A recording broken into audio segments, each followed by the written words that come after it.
thank you not only for having me, but for everything you do to support literature in the Bay Area. I remember meeting you years ago, just after you moved here, and you asked me where the writing community was. And then you went and made one. So,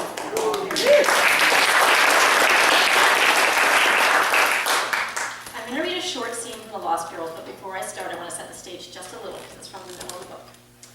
It's set at a remote lake in Minnesota. In 1935, this is a place where the wealthiest families in a small nearby town have their vacation homes. On the last morning of that summer, Emily, the youngest of the three Evans sisters, isn't in her bed, and no trace of her is ever found. Her mother spends the rest of her life there, hoping her daughter will return, and her older sisters, Lucy and Lilith, stay there too, all of them keeping a vigil for the missing girl. What I'm going to read to you from is Lucy's journal, where she's sharing the story of that summer. And the part I'm going to read is the scene where, after decades of waiting for Emily to come back, Emily's mother dies, with Lucy and Lilith at her side. And the other character mentioned here, Maury, is Lilith's daughter, the mother of the person to whom she's speaking as she writes this journal. Maury brought such life to this place while she was here. I used to take her with me to the library, and at my lunch break, we'd go for fountain sodas at Father's old pharmacy. I knew what people thought of us by then, three women living in the woods with an unsolved mystery and a bastard child. But Maury was irresistible. Ian McNeil at the counter gave her extra syrup. At the library, Jeanette Lewis let her stamp the return dates on the checkout cards. When I read my stories in the children's circle, she sat on my lap like a queen, turning the pages while her schoolmates watched. We were happy, I think now. It's a thought that surprises me. But when Maury was young, we thought less about what we'd lost and more about what we had in front of us. Less about the things we'd done and more about what amends could be made. Lilith and I even began to look at mother differently, as a grandmother instead of mother, and there seemed the possibility of forgiveness. But as soon as Maury stormed out of here, her sails filled with rebellion and pride, we became mother and daughters once more. Into the space Maury left crept memories of that other child, memories that had lurked patiently in the corners, waiting for an absence large enough to fill. Mother sat in her chair while the television muttered. Lilith's travel and celebrity magazines piled up on the coffee table. I lay awake as I hadn't in years, thinking of things long past. We became again what we'd been at the start, three women living with their sins and their ghosts, keeping an unspoken vigil, growing old. One day, I looked at Mother and knew she was dying. It was autumn, an ordinary day, and she was stringing beans into a bowl, and in the stuttering movement of her hands, I knew it. For a time, she spent her days in the parlor watching television as usual, the only evidence of her decline, the afternoon naps that became longer and longer.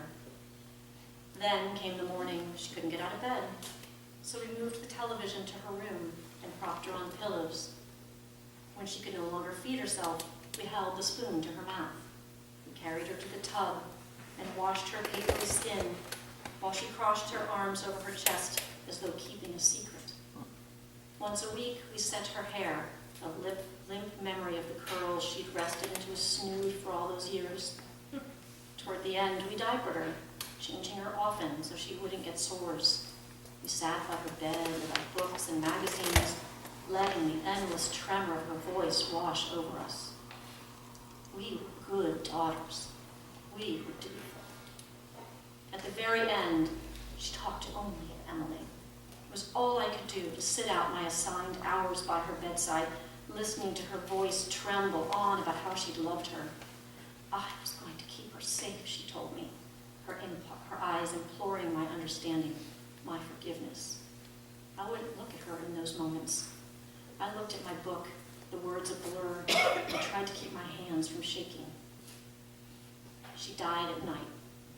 Lilith was keeping watch, and she came to wake me when she heard Mother's breathing change.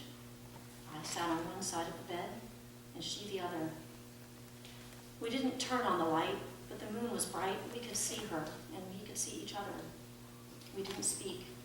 We watched her, and we waited. Mother's mouth was open, and her lips were cracked from the air that seeped in and out. Her hands twitched on the sheet, unable even at the end to be still.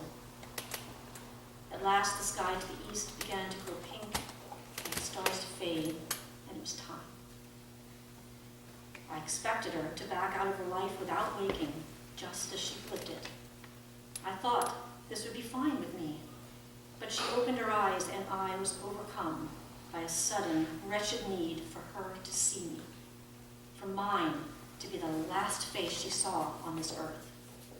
I leaned over her, looking into her eyes that were as pale as smoke and as dry as ash. But she didn't see me. She looked beyond me, over my shoulder. She raised her arms. They shook with the effort it took to hold them up, but I could see them curving, the palms softening, as though cupping a face. I felt the air change, as if a veil had shifted just beyond my sight, parted by those seeking hands. Emily's name was a whisper on her breath. I sat back.